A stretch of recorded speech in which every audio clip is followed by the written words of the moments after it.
गुरवे गौरचन्द्राय राधाय गिरिधारिणे व्रजाय व्रजवल्लभ भक्तेभ्यश्च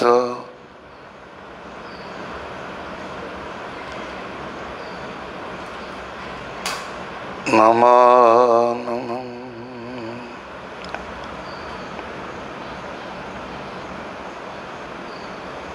गुरवे गौरचन्द्राय राधाय गिरिधारिणे व्रजाय व्रजवल्लभ भक्तेभ्यश्च नमो नमः। नारायणं नमस्कृत्य नरं चैव नरोत्तमं देवीं सरस्वतीं व्यासं ततो जयो मुदीरयेत्। हरे कृष्ण कृष्ण कृष्ण हरे हरे हरे राम राम राम हरे हरे।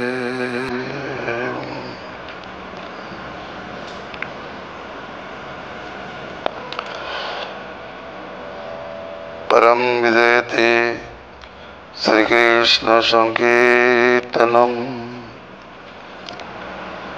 श्री श्री कृष्ण चैतन्य चंद्र विजयते तमं श्री श्री सिद्धि क्रमदीपिका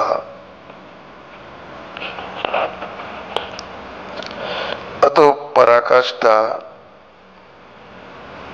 ও আজ্ঞা সেবা সিদ্ধি আমাদের আলোচ্য বিষয়। গতকাল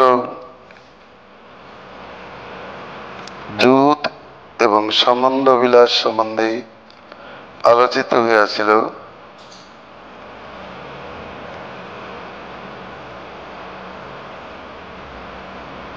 সাধকের তো সম্বন্ধ প্রথম থেকেই উদিত হয়। সম্বন্ধহীন ভজন সাধন কখনো সিদ্ধিপ্রদ নয়। সেই সম্বন্ধটিও রসগত হওয়া চাই। সম্বন্ধ একনিষ্ঠ হওয়া চাই। বহুনিষ্ঠদের সিদ্ধি হতে পারে না। যাদের নিষ্ঠা বহুত্র গামী, বহু স্থানে যাদের নিষ্ঠা চলে, তাদের সিদ্ধি হইতে পারে না। এক রস, একই আরাধ্য, একই নিষ্ঠ হওয়া উচিত। সম্বন্ধ মমতা বন্ধন, আর সেই মমতা অনন্য মমতা হওয়া চাই। অন্যের প্রতি মমতা থাকিলে তাকে অনন্য মমতা বলা যায় না। ভক্তিযোগ অতীত হবেই না যদি অন্যত্র মমতা থাকে। বিশেষ করে বলেছেন অন্যত্র চারিদিকে মমতা ছড়ানো রয়েছে, তাদের ভক্তি ব্যভিচারিণী ভক্তি। ভক্তির দ্বারা ভগবত প্রাপ্তি হয় না। কিন্তু ভক্তির সংজ্ঞাই বলিয়াছেন অনন্য মমতা বিষ্ণু, মমতা প্রেম সঙ্গতা ভক্তিরিত্যুচ্যতে ভীষ্ম প্রহ্লাদ নারদই। প্রহ্লাদ, উদ্ধব, নারদাদি মহাজনগণ এইরূপ সিদ্ধান্ত করিয়াছেন যে ভগবানের প্রতি প্রেম সঙ্গত অনন্য মমতাই ভক্তি। আছে মমতার সম্বন্ধে ষষ্ঠী বিভক্তি হয়। আমার প্রভু, আমার সখা, আমার পুত্র, আমার প্রাণপতি, এসব সম্বন্ধের নিদর্শন। যারা যুগলের সেবা করবেন তাদের তো অবশ্যই সেবা ভিত্তি থাকা একান্ত প্রয়োজন। অতএব সেখানে যতরতি সাধক রাধাকে প্রাণেশ্বরী পদে, কৃষ্ণকে প্রাণেশ্বর পদে, ললিতাকে গণেশ্বরী পদে স্বীকার করেন। শুধু তাই নয়, এরপর যুথেশ্বরী পাল্যদাসী রূপেও নিজেকে অভিমাননা করিয়া থাকেন। তার পরাকাষ্ঠাও প্রকাশ করেন। পরাকাষ্ঠা শব্দের অর্থই হল চরম প্রকোষ্ঠ প্রাপ্তি, যার পরে আর কিছু নাই। নিষ্ঠার পরাকাষ্ঠা, শ্রদ্ধার পরাকাষ্ঠা। কাষ্ঠা শব্দের অর্থ দিক, শ্রেষ্ঠ দিক, শ্রেষ্ঠ স্থান, সর্বোত্তম স্থান প্রাপ্তি, পরাকাষ্ঠা প্রাপ্তি। সেখানেও নৈষ্ঠিকতা চরম ভাবে বাস করে। যেমন তবৈবাস্মি তবৈবাস্মি তবৈবাস্মি বিসর্গজিম তয়া বিনা ন জীবামিতি বিজ্ঞায় কৃপাং কুরু।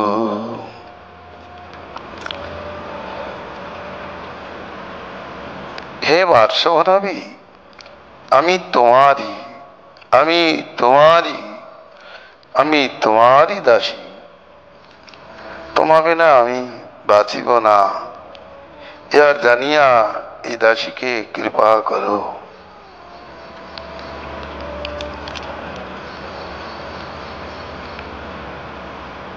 এটি নিষ্ঠার পরাকাষ্ঠা। আমি তোমার, আমি তোমার, আমি তোমার। তবৈবাস্মি তবৈবাস্মি তবৈবাস্মি ন সংশয়।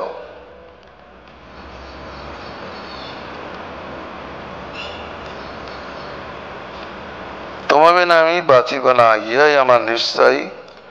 অতএব ইহা জানিয়াই দাসীকে কৃপা করো। পরাকাষ্ঠাত্র নিষ্ঠায় যা পরমত্তং বিধীয়তে ততৈব শরণাগতৈরেকৈকান্তিং চ রূপতে। ততৈব শরণাগতৈরৈকান্তিং চ রূপতে। নিষ্ঠার পরমত্ব এখানে পরাকাষ্ঠা শব্দেই কথিত হয়ে আছে। তেমনি ভাবে শরণাগতি ঐকান্তিকত্ব রূপায়িত হয়েছে। পরাবস্থায় পরাকাষ্ঠা বাচ্য।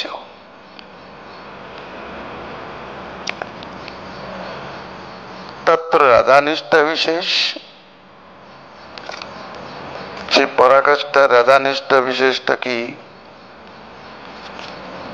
রাধে রশব্দে রসিকাগ্রগণ্যম তমেব মৎপ্রাণ গতির্মমেকম তয়া বিনন্নং মনুষা ন জানে তবৈব দাসিত্বভিমানপাহম জীবনে চ মরণে চ সর্বদা সংকটে চ বিজয়ে চ সর্বথা কৃষ্ণ ভক্তি রস কল্পবল্লরী রাধিকৈব মম জীবিতেশ্বরী।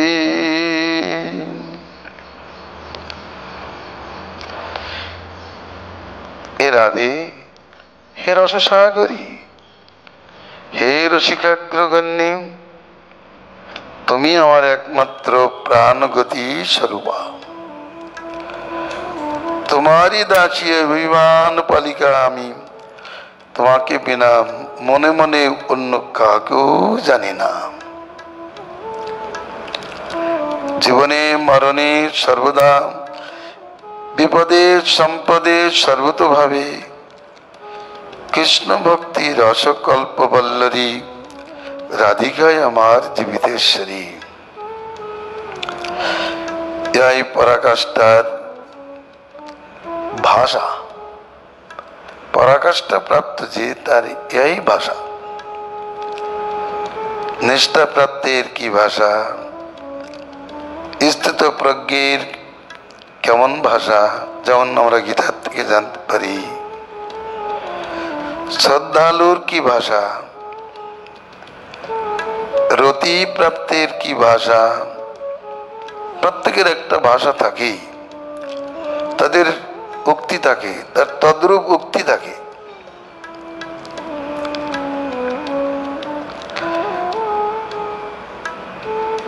তদ্রূপ নিষ্ঠা প্রাপ্তের কি ভাষা, সেটাই এখানে আলোচিত হইল।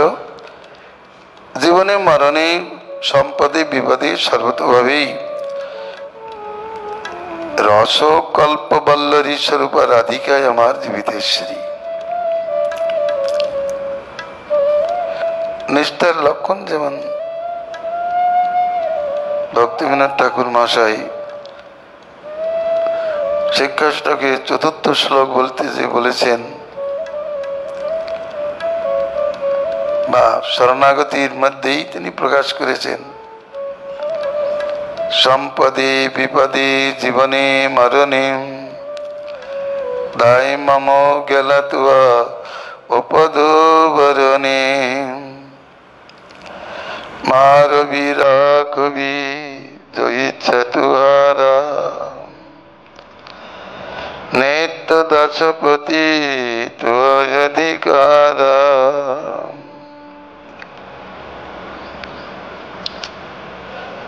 শরণাগতিতেও সামান্য করে নিষ্ঠা থাকে, শ্রদ্ধাতেও ভক্তির সামান্য ভাব থাকে। সৎ শব্দের তো সেবা, সৎ শব্দের অর্থই সেবা। সেবা বাসনা ধারণকে বলা হয় শ্রদ্ধা। শ্রদ্ধাতি ইতি শ্রদ্ধা। আম গাছ যতই বড় হোক না কেন, তার বীজের মধ্যে সুষ্ঠুরূপে তার স্বভাবটি নিহিত থাকে। শরণাগতিতে যার প্রতি শরণাগতি হয়েছে তার প্রতি নিষ্ঠার অঙ্কুর সেখানে থাকে, তার প্রতি শ্রদ্ধারও অঙ্কুর সেখানে থাকে। সূক্ষ্ম রূপে তাকে কালে কালেই প্রকাশিত হয়। যার প্রতি যে শরণাগত হয় তার প্রতি তার নিষ্ঠা না থাকলে সেখানে সে শরণাগত হতে পারে না। জেনে শুনেই তো শরণাগত হলো। যেমন শরণাগত হয়েছেন, কাম ক্রোধাদির দাসত্ব করতে করতে কোন সাধুর কৃপা পেয়ে তিনি দ্বারকাধীশের কাছে এসে বলছেন, দ্বারকাধীশ, আমি কাম ক্রোধাদির অনেক দাসত্ব করেছি, তাদের দুর্নির্দেশ পালন করতে যেয়ে আমি অনেক পাপাচরণও করেছি, কিন্তু আমার প্রতি তাদের করুণা হলো না, আমারও তাদের সেবা থেকে বিরতি আসিল না। কিন্তু সম্প্রতি কোন সাধুর মুখে তোমার অদ্ভুত মহিমার কথা শ্রবণ করিয়া আমি তোমার চরণে উপস্থিত হয়েছি, তুমি আমাকে তোমার দাসত্বে নিযুক্ত করো, আমি তোমারই শরণাপন্ন হইলাম। তাহলে সাধুর মুখে কাম ক্রোধাদির দাসত্ব করা অপেক্ষা কৃষ্ণের দাসত্বের অনন্ত মহিমা শ্রবণ করিয়াই তিনি তাতে শরণাপন্ন হইয়াছেন। এবং এই কথা শ্রবণেই কৃষ্ণের প্রতি তার শ্রদ্ধাও জাত হয়েছে। এই জন্যই কৃষ্ণতে শরণাপত্তি করিয়াছেন। বুঝতে হবে, এর আগেই বলা আছে রাধারানীর অদ্ভুত মহিমা কথা শ্রবণ করিয়া তাতে আকৃষ্টি যদি না হয় তাহলে তাতে প্রবৃত্তি হইতে পারে না। গান তো গাইতে পারে, ভক্ত যেমন গেয়ে থাকেন, দয়া কর মরে রাধে দয়া কর মরে, অগতির গতি তুমি বিদিত সংসারে, বড় যাচা করি আইন তোমার চরণে, করুণ নয়নে দেবী সাহ মরু পানি।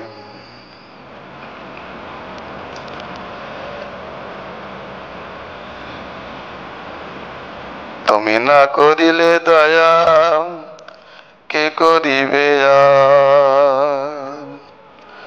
তোমা বিনা দয়াময়ী ভবে নাহিয়া।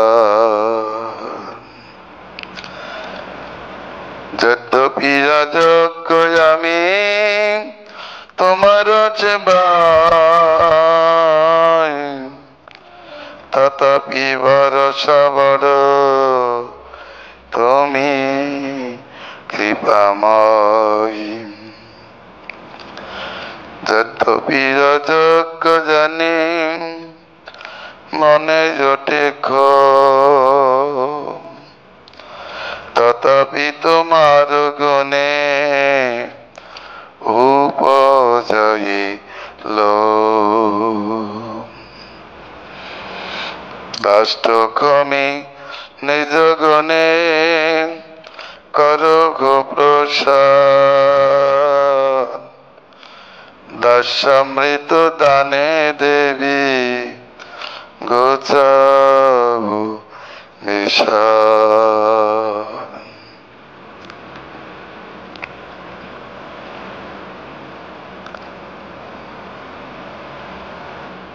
যেমন দানগাসীমাত বলেছেন, প্রাণিক নিষ্ঠার পরাকাষ্ঠা প্রকাশ করে বলেছেন, হে বৃন্দাবনেশ্বরী, তোমার যদি করুণা না হয় তাহলে আমার ব্রজবাসীরই বা কি প্রয়োজন, আর ব্রজেন্দ্র নন্দিনীরই বা কি প্রয়োজন।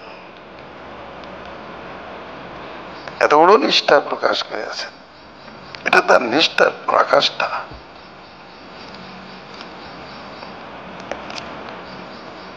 যদি কেউ ভেঙে পড়েন, না রাধারানীর কৃপা হলো না, দেখি অন্যের কাছ থেকে কিছু পাওয়া যায় কিনা, এই বলে যদি অন্যত্র যায় তাহলে কোনোদিন সে সিদ্ধি লাভ করতে পারবে না।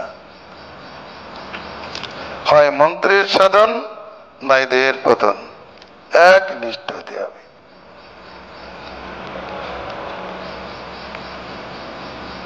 এই জন্যই এখানে এরূপ একটা প্রকরণ প্রদর্শিত হইল, তোমার জীবনে মরণে দাদা ছাড়া অন্য কোনো গতি নাই। অত আজ্ঞা সেবা অভিলাষ, আজ্ঞা রূপা চ সবিষ্ট রূপা চ সেবাত্র দ্বিবিধা ভবেৎ, যথা কালে যথা ভাবে যথা সঙ্গী বিরাচরয়ৎ। যথা কালে যথা ভাবে যথা সঙ্গীভীর আচরেৎ। আজ্ঞা সেবা ও সবিষ্ট রূপা বেদে সেবা দ্বিবিধা, তারা কাল এবং ভাব অনুসারে সঙ্গীদের সঙ্গে যথাযথ সম্পাদন করিবেন। অর্থাৎ যখন যেরূপ আজ্ঞা তখন তেমনই করিবেন। আমি এ কাজ পারিব না, এই কথা রুচিবতীর মুখে থাকে না, থাকা উচিত নয়। উত্তম সেবকের মুখে এই কথা কখনো থাকিতে পারে না। করিষ্যে বচনং তব, এটা তো শরণাগতির প্রথম ব্যক্তিবর্তন। করিষ্যে বচনং তব, তুমি যা করতে বলবে আমি তাই করব। প্রথম শিষ্যত্বের লক্ষণ। আমি এটা পারবো না, ওটা পারবো না, এখন পার করবো না, এই ধরনের কথা তো ভাবরাজ্যে নাই।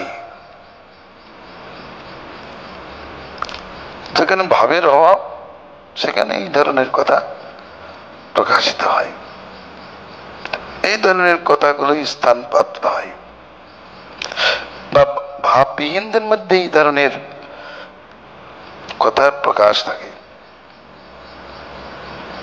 আজ্ঞার অভাবে মন জানিয়া বা ইঙ্গিত বুঝিয়া রুচি করি সেবার অনুষ্ঠান করিবেন। আজ্ঞা নেই, কিন্তু আকার ইঙ্গিত বুঝে কাজ করতে হবে। যেমন শ্রীমতী রাধারানী বৃন্দাবনের বনের মধ্যে দিয়ে যমুনার দিকে চলতে চলতে বনসভা দেখে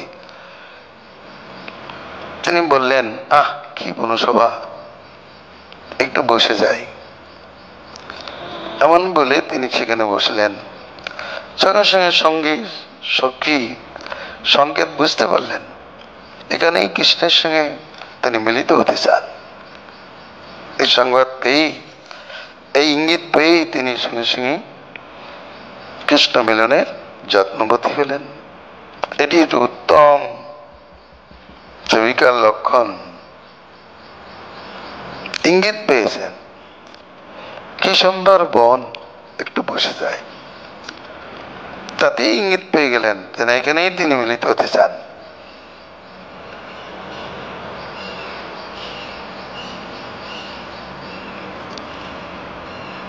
আকার ইঙ্গিত পেয়ে সেবক বুঝতে পারে।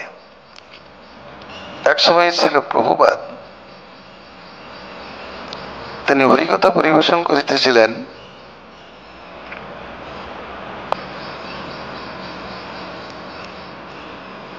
এদিক ওদিক দৃষ্টিপাত করে করতে করতে কলসির দিকে দৃষ্টি করেছেন। পাশে উত্তম সেবক ছিলেন, তিনি বুঝতে পারলেন জলের প্রয়োজন, সঙ্গে সঙ্গে তাকে জল এনে দিলেন। পাঠ করতে করতে কোন একটা শ্লোক যেন মনে আসছে না, উত্তম সেবক সঙ্গে সঙ্গে সেই শ্লোকটা বলে দিলেন। তেমনি জিজ্ঞাসার অপেক্ষা নেই, ইঙ্গিত পেয়েই, আকার ইঙ্গিত প্রাপ্ত হলেই উত্তম সেবক যে সেবার অনুষ্ঠান করেন, ভাব রাজ্যে, রুচির রাজ্যে এই ধ্যান, এই জ্ঞান থাকবে। কিসে তারা সুখী হন, কি উপায়ে তাদের সেবা করা যায়, এর উপরে তাদের ধ্যান চলে বর্তমান। কারণ এ না হলে তিনি সেবক রাজ্যে থাকতে পারবেন না। তার যদি অন্য ধ্যান, অন্য জ্ঞান থাকে, তাহলে তিনি আরাধ্যের উপযুক্ত সেবা করতে পারেন না। সেবা ছেড়ে যে নিজের ধ্যানে আছেন, অন্য কাজে ব্যস্ত, এদিকে সেব্য বা সেব্যা তিনি অপেক্ষা করছেন না, তাকে অপেক্ষা করতে দেবে না, সঙ্গে সঙ্গে সে কাজের অনুষ্ঠান করবে। বলে এটা কি সম্ভব? সবই সম্ভব। কখন সম্ভব? একটা বালককে উপদেশ করতে হয়, যে বিষয়ে একটা বালককে উপদেশ করতে হয়, যুবককে সে বিষয়ে উপদেশ করতে হয় না। তাহলে বালক ভাগ কেটে গেলে সে যখন যুবক হয়, তখন তার সেটা সহজ ব্যাপার হয়ে যায়। তেমনি এই জগতেও দেখা যায় একটা বালিকাকে উপদেশ করতে হয়, কিন্তু একটা যুবতীকে উপদেশ করতে হয় না।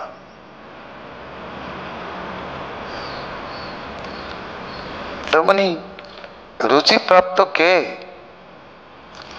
তার অনাত্ম রূপ বাল্য কেটে গেছে এবং কৃষ্ণ সেবা রুচি রূপ যৌবন ভাব প্রাপ্ত হয়েছে, সে হলো প্রকৃত সাধক। তার মধ্যে এরকম সেবার ইঙ্গিত বুঝবার ক্ষমতা থাকে। এই সংসারে দেখা যায় কোন সেবক আছে, বক্তা বক্তব্য প্রকাশ করছে, সঙ্গে সঙ্গে তা নোট করে নিয়ে যাচ্ছে। আমরা অনেকে শুনেও বুঝতে পারে না।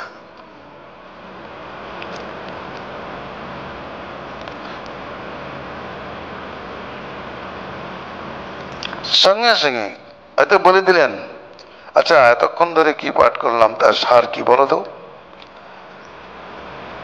উত্তম শ্রোতা হলে সঙ্গে সঙ্গে সারটা বলে দেন। পূজ্যপাদ ভক্তিদায় বন মহারাজ যখন এসছেন, তার কাছে কিছু হরিকথা পরিবেশন করলেন এবং জিজ্ঞাসা করলেন, তুমি কি বুঝলে সেটা আমাকে জানাও। সঙ্গে সঙ্গে তিনি একটি প্রবন্ধ করে প্রভুপাদের হাতে দিয়ে দিলেন। প্রভুপাদ দেখে অত্যন্ত সন্তুষ্ট হয়ে বললেন, এটা ছাপাও।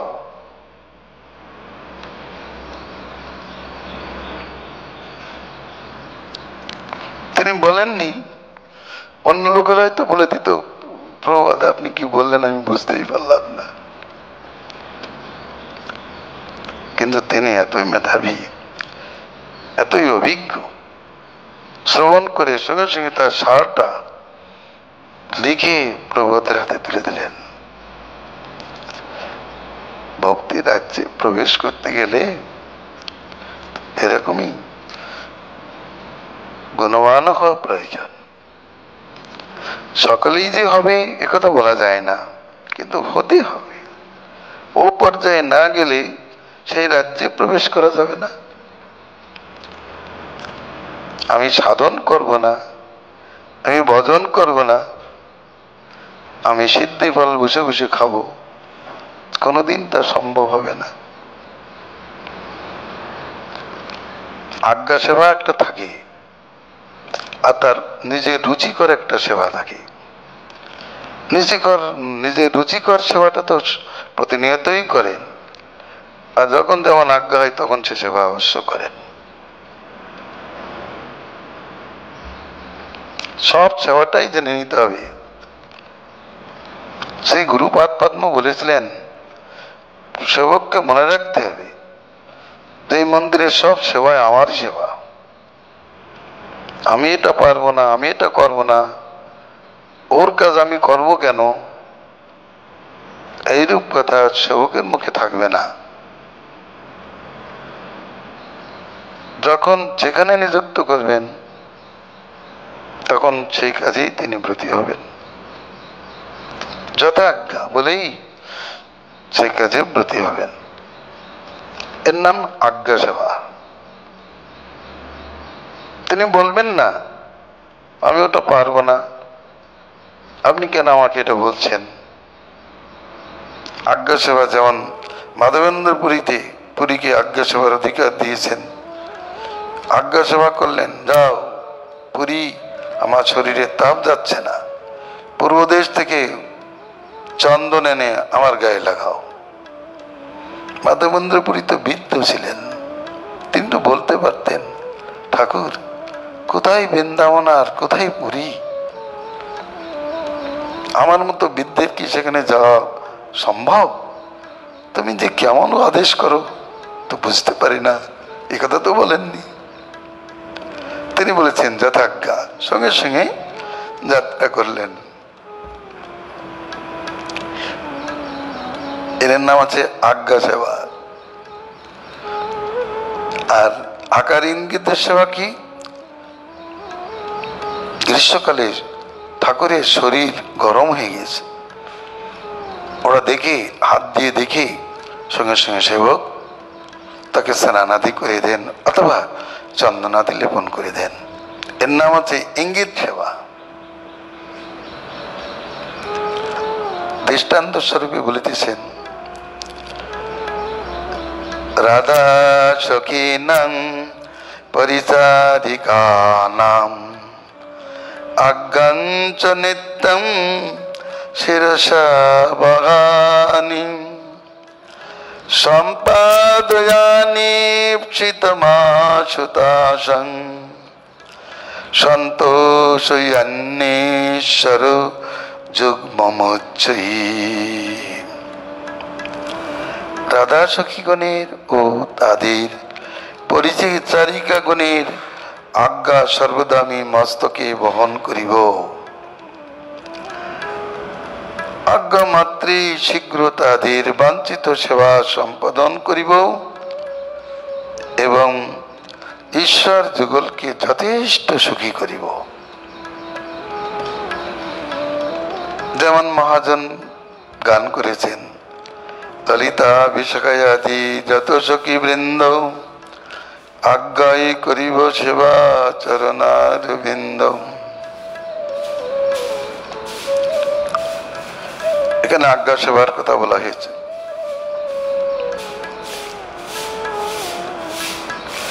অভীষ্ট সেবা ভাবনাটা কেমন তার সম্বন্ধে বলেছেন, প্রসাদয়ানি প্রসাদয়ানি সনিকুঞ্জনাথ সুগন্ধ পুষ্পাভরণৈ বিচিত্রৈ নর্মালি বৃন্দৈ পরিবীজয়ানি তাম্বূলমাস্যেত তয়োর্দদানি। আমি বিচিত্র সুগন্ধ পুষ্পের আবরণ দ্বারা নিকুঞ্জ নাথদ্বয়কে বিভূষিত করিব। নর্ম সখীগণের সঙ্গে চামর বিজন করিব এবং যুগলের মুখে তাম্বুল যোগাইব। এটার অভীষ্ট সেবা, অভিরুচিকর সেবা। গাতিয়া মালতী মালা দেব দুয়ার গলে অধরে তুলিয়া দিব কর্পূর তাম্বুলে।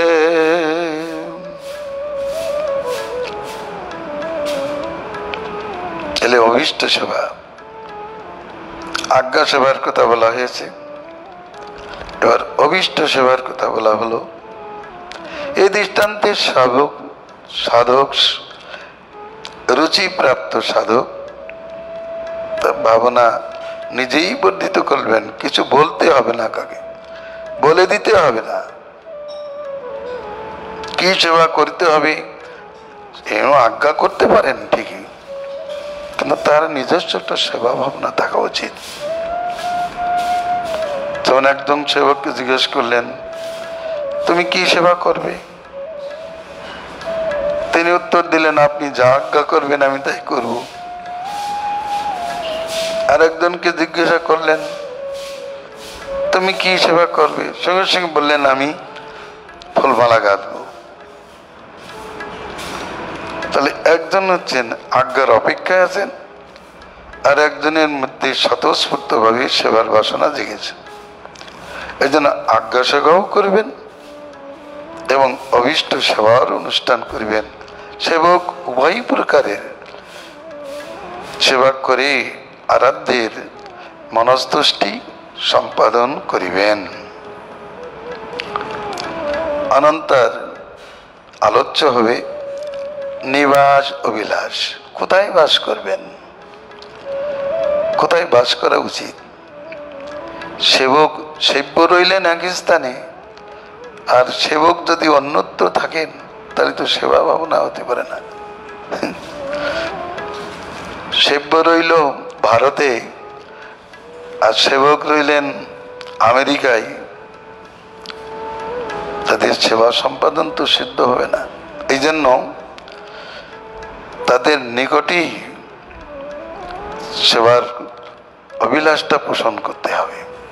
দাস গোস্বামীপাদ যেমন যুগলের সেবা করবার জন্য এইরূপ প্রার্থনা করেছেন গোবর্ধনের কাছে, নিজ নিকটে নিবাসং দেই গোবর্ধনোত্তম। হে গোবর্ধন, তোমার নিকটে আমাকে নিবাস দাও। কেন? উদ্দেশ্য হচ্ছে তোমার কন্দরে কন্দরে, তোমার কুঞ্জে কুঞ্জে, তোমার পথে পথে, তোমার বনে বনে যুগল কিশোর প্রেম বিলাস করিয়া থাকেন।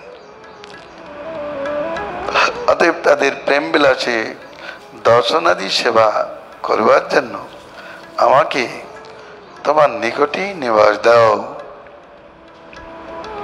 খুব উত্তম ভাবনা। যেমন আমাদের ভক্তিদায়ী বন গোস্বামী মহারাজ গান করেছেন, তিনি ভজন কুটির নির্মাণ করেছেন একটা ভাবনা নিয়ে। লোকে মন্দির করছে তিন মাথায় বা চতুর মাথায়, তাদের অনেকের ভাবনা একটা মন্দির করলে লোক চলাচল করে, এখানে প্রণামী পড়বে ভালো, সেই জন্য সেখানে মন্দির করার ভাবনা করে। কিন্তু সেবকের কি ভাবনা? ভক্তিদায়ী বন গোস্বামী মহারাজ তিনি লিখেছেন যে মদন মোহনের দক্ষিণ দ্বারে তিনি একটু ফুলের বাগান করে বসে আছেন।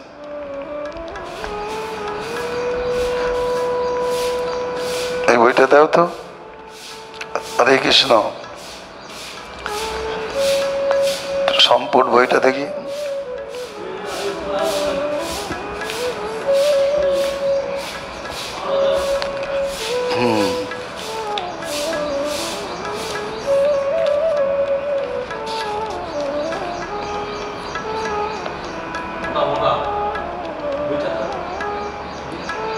একশো 65।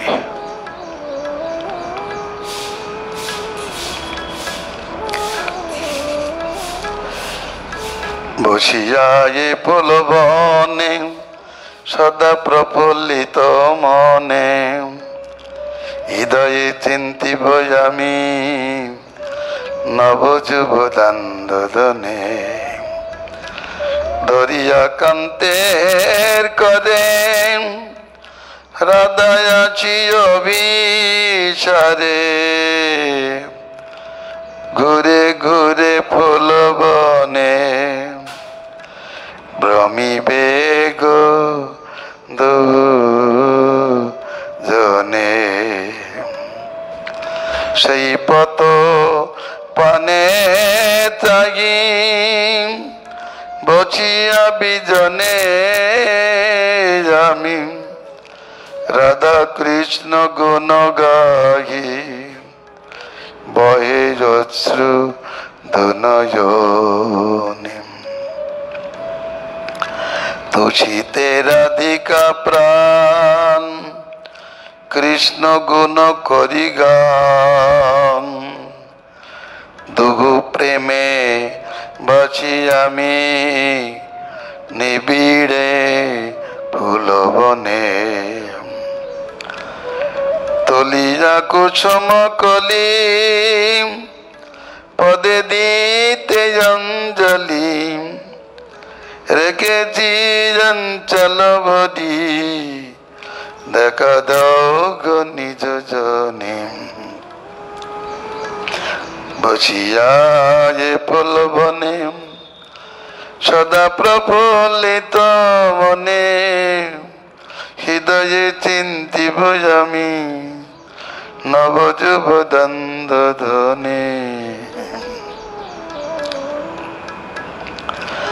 গাতিয়া কুসুম ঘর গলে দিতে দুগাকার, যতনে রেখেছি আমি যত ছিল এ বাগানে। বসিয়া যে ফুল বনে সদা প্রফুল্লিত মনে হৃদয়ে চিন্তিব আমি নবযুব দ্বন্দ্বধ্বনি। সোহাগের ফুলবন তচিতে রাধিকাম, সোহাগের ফুলবন তচিতে রাধিকাম,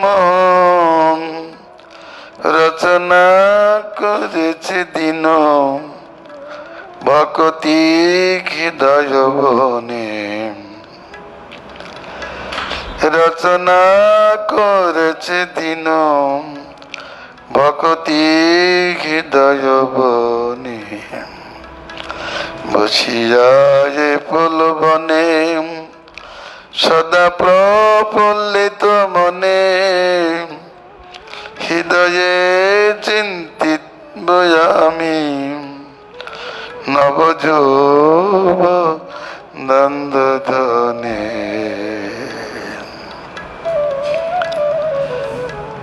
সেব্যের নিকটে বাস করবার জন্য ভাবনা তো অবশ্যই প্রয়োজন। এ বিষয়ে আগামীকাল আমরা আলোচনা করব। দাস গোস্বামী কি বলছেন? দাস গোস্বামী ও সেখানে ওই শ্লোক বলেছেন, আমি একটু ইঙ্গিত করে যাচ্ছি। এখন প্রথমে একটু এক চামচ পরিবেশন করে যাই।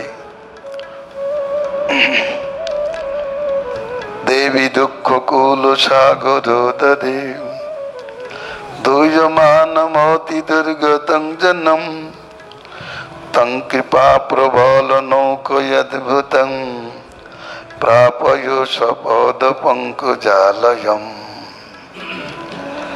দক্ষ ছিন্ন মাঝে দেবী দুর্গত এজন নিজ পাদ পদ্মে দেবী উঠা হয়। এখন তোমার চরণ সান্নিধ্য আমাকে দান করো। উৎকলিকা বল্লরীতেও শ্রীরূপ গোস্বামী পাদে ঐরূপই প্রার্থনা করিয়াছেন। গোবিন্দেতি মঙ্গলম।